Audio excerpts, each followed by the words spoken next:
नमस्कार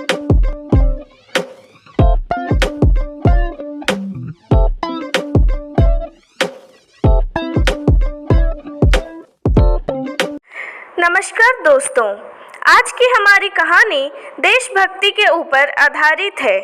एक देशभक्त की असली पहचान देश की हर एक समस्या को समझने में होती है। ऐसे ही एक देशभक्त को अपने देशभक्ति का असली पहचान तब होती है जब वो जेल में एक गरीब स्त्री कैदी से मिलकर बातें करती है। तो चलिए जानते हैं आगे की कहानी। राही, तेरा नाम क्या है? राही, तुझे किस अपराध में सज़ा हुई? चोरी की थी सरकार। चोरी? क्या चुराया था? अनाज की गठरी। कितना अनाज था? होगा 5-6 सेर। और सज़ा कितने दिन की है? साल भर की। तो तूने चोरी क्यों की? मजदूरी करती तब भी तो दिन भर में 3-4 आने पैसे मिल जाते ना। हमें मजदूरी नहीं मिलती सरकार, हमारी जाति मंगरोरी है। हम केवल मांगते खाते हैं। और भीख ना मिले तो फिर चोरी करते हैं। उस दिन घर में खाने को नहीं था। बच्चे भूख से तड़प रहे थे। बाजार में बहुत देर तक मांगा। बोझा ढोने के लिए टोकरा लेकर भी बैठी रही, पर कुछ न मिला। सामने किसी का बच्चा रो रहा था। उसे देखकर मुझे अपने भूखे बच्चों की याद आ गई। वहीं पर किसी के अनाज की गठरी रखी हुई थी। उसे लेकर भागे ही रही थी, पुलिस वाले ने पकड़ लिया।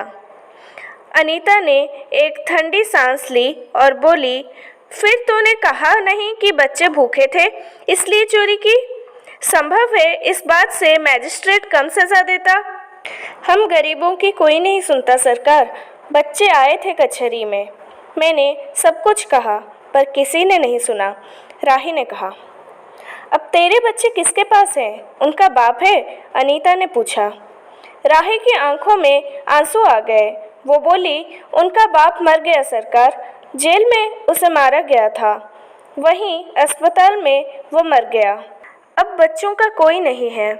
तो तेरे बच्चों का बाप भी जेल में ही मरा था? वो क्यों जेल आया था? अनीता ने प्रश्न किया। उसे तो बिना कसूर ही पकड़ लिया था सरकार, राही ने कहा। ताड़ी पीने को गया था। 2-4 दोस्त भाई उसके साथ थे। मेरे घरवाले का एक वक्त पुलिस वाले के साथ झगड़ा हो गया था, उसी का बदला उसने लिया। 109 में उसका चालान करके साल भर की सज़ा दिला दी, वहीं वो मर गया। अनीता ने एक दीर्घ निश्वास के साथ कहा, अच्छा जा अपना काम कर। राही चली गई। अनीता सत्याग्रह करके जेल आई थी। पहले उसे B क्लास दिया था, फिर उसके घर वालों ने लिखा पढ़ी करके उसे A क्लास दिलवा दिया। अनीता के सामने आज एक प्रश्न था। वो सोच रही थी कि देश की दरिद्रता और इन निरीह गरीबों के कष्टों को दूर करने का क्या कोई उपाय नहीं है? हम सभी परमात्मा की संतान हैं, एक ही देश के निवासी। कम से कम हम सबको खाने पहनने का समान अधिकार तो है ही। फिर ये क्या बात है कि कुछ लोग बहुत आराम से रहते हैं और कुछ लोग पेट के अन्न के लिए चोरी करते हैं? उसके बाद विचारक की अदूरदर्शिता के कारण या सरकारी वकील के चातुर्यपूर्ण जिरह के कारण छोटे छोटे बच्चों की माताएं जेल भेज दी जाती हैं। उनके बच्चे भूखे मरने के लिए छोड़ दिए जाते हैं। एक और तो ये कैदी हैं जो सचमुच जेल आकर जेल जीवन के कष्ट उठाती हैं, और दूसरी तरफ है हम जो अपनी देशभक्ति और त्याग का ढिंढोरा पीटते हुए जेल आते हैं। हमें आमतौर से दूसरे कैदियों के मुकाबले में अच्छा बर्ताव मिलता है, फिर भी हमें संतोष नहीं होता। हम जेल आकर A और B क्लास के लिए झगड़ते हैं। जेल आकर ही हम कौन सा बड़ा त्याग कर देते हैं? जेल में हमें कौन सा कष्ट रहता है, सिवा इसके कि हमारे माथे पर नेतृत्व की सील लग जाती है। हम बड़े अभिमान से कहते हैं, ये हमारी चौथी जेल यात्रा है, ये हमारी 5वीं जेल यात्रा है, और अपनी जेल यात्रा के किस्से बार बार सुना कर आत्मगौरव अनुभव करते हैं। तात्पर्य ये है कि हम जितने बार जेल जा चुके होते हैं, उतनी ही सीढ़ी हम देशभक्ति और त्याग में दूसरों से ऊपर उठ जाते हैं, और इसके बल पर जेल से छूटने के बाद कांग्रेस को राजकीय सत्ता मिलते ही हम मिनिस्टर, स्थानीय संस्थाओं के मेंबर और क्या क्या हो जाते हैं। अनीता फिर से सोच रही थी कि कल को जो खद्दर भी ना पहनते थे, बात बात पर कांग्रेस का मजाक उड़ाते थे, आज कांग्रेस के हाथों में थोड़ी शक्ति आते ही वे कांग्रेस के भक्त बन गए, खद्दर पहनने लगे, यहाँ तक कि जेल में भी दिखाई पड़ने लगे। वास्तव में ये देशभक्ति है या सत्ता भक्ति? अनीता के विचारों का तांता लगा हुआ था। वो दार्शनिक हो रही थी। उसे अनुभव हुआ जैसे कोई भीतर ही भीतर उसे काट रहा हो। अनीता की विचारावली अनीता को ही खाए जा रही थी। उसे बार बार ये लग रहा था कि उसकी देशभक्ति सच्ची देशभक्ति नहीं, बरंग मजाक है। उसे आत्मग्लानि हुई और साथ ही साथ आत्मानुभूति भी। अनीता की आत्मा बोल उठी, वास्तव में सच्ची देशभक्ति तो इन गरीबों के कष्ट निवारण में ही है। ये कोई दूसरे नहीं, हमारे ही भारत माता की संतान है। इन हजारों लाखों भूखे नंगे भाई बहनों की यदि हम कुछ भी सेवा कर सके, थोड़ा भी कष्ट निवारण कर सके, तो सचमुच अपने देश की कुछ सेवा करेंगे हम। हमारा वास्तविक देशभक्ति तो देहांतों में ही है। किसानों की दुर्दशा से हम सभी थोड़े बहुत परिचित तो हैं ही, पर इन गरीबों के पास ना घर है और ना ही द्वार। अशिक्षा और अज्ञान का इतना गहरा पर्दा इनकी आंखों में है कि होश संभालते ही माता पुत्री को और सास बहू को चोरी की शिक्षा देती है, और उनका ये विश्वास है कि चोरी करना और भीख मांगना ही उनका काम है। इससे अच्छा जीवन बिताने की कोई कल्पना ही नहीं कर सकते।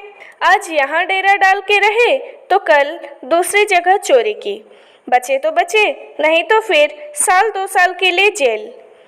क्या मानव जीवन का यही लक्ष्य है? लक्ष्य है भी या नहीं? यदि नहीं है तो विचारादर्श की उच्च सतह पर टिके हुए हमारे जननायकों और युग पुरुषों की हमें क्या आवश्यकता? इतिहास, धर्म, दर्शन, ज्ञान विज्ञान का कोई अर्थ नहीं होता, पर जीवन का लक्ष्य है, अवश्य है। संसार के मृग मरीचिका में हम लक्ष्य को भूल जाते हैं। सतह के ऊपर तक पहुंच पाने वाली कुछ एक महान आत्माओं को छोड़कर सारा जन समुदाय संसार में अपने को खोया हुआ ही पाता है। कर्तव्य का उसे ध्यान ही नहीं है, सत्य सत की समझ नहीं। अन्यथा मानवीयता से बढ़कर कौन सा मानव धर्म है? पतित मानवता को जीवन दान देने की अपेक्षा भी कोई महत्तर पुण्य है? राही जैसी भोली भाली किंतु गुमराह आत्माओं के कल्याण की साधना जीवन की साधना होनी चाहिए। सत्याग्रह की ये प्रथम प्रतिज्ञा क्यों न हो? देशभक्ति का यही मापदंड क्यों न बने? अनीता दिन भर इन्हीं विचारों में डूबी रही।